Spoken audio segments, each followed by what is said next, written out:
Om Swastiastu.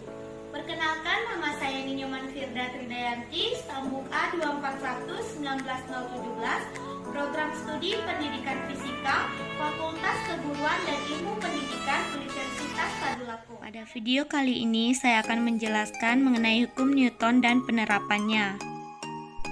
Tahukah kamu pengertian dari hukum Newton?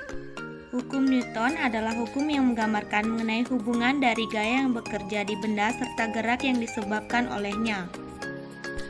Hukum 1 Newton berbunyi suatu benda yang sedang diam akan tetap diam dan benda yang sedang bergerak lurus beraturan akan terus bergerak lurus beraturan jika resultan gaya yang bekerja pada benda tersebut sama dengan 0.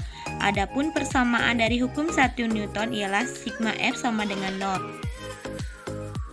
Hukum 2 Newton berbunyi percepatan yang ditimbulkan oleh gaya yang bekerja pada benda berbanding lurus dengan besar gayanya dan berbanding terbalik dengan masanya. Adapun persamaan hukum 2 Newton yaitu A sama dengan sigma F per M atau sigma F sama dengan M kali A, di mana A percepatan benda, F gaya yang bekerja pada benda, dan M adalah massa benda. Hukum 3 Newton berbunyi ketika benda pertama memberikan gaya atau gaya aksi kepada benda kedua, maka benda kedua akan kembali memberikan gaya berupa gaya reaksi yang sama besar kepada benda pertama namun arahnya berlawanan. Persamaan dari hukum 3 Newton ialah F aksi sama dengan min F reaksi. Adapun penerapan hukum Newton ialah sebagai berikut.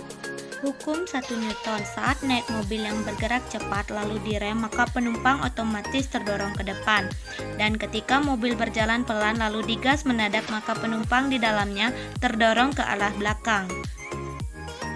Contoh hukum 2 Newton yaitu dapat dilihat dengan membandingkan saat seseorang mendorong meja dan lemari. Dia memerlukan gaya lebih besar saat mendorong lemari ketimbang meja. Penyebabnya lemari mempunyai massa yang lebih besar daripada meja. Contoh penerapan hukum 3 Newton yaitu bisa dilihat saat memukul paku memakai palu. Palu adalah gaya aksi dan gaya dari paku merupakan gaya reaksi dari pemukulan melalui palu. Terima kasih dan semoga video ini bermanfaat untuk teman-teman sekalian.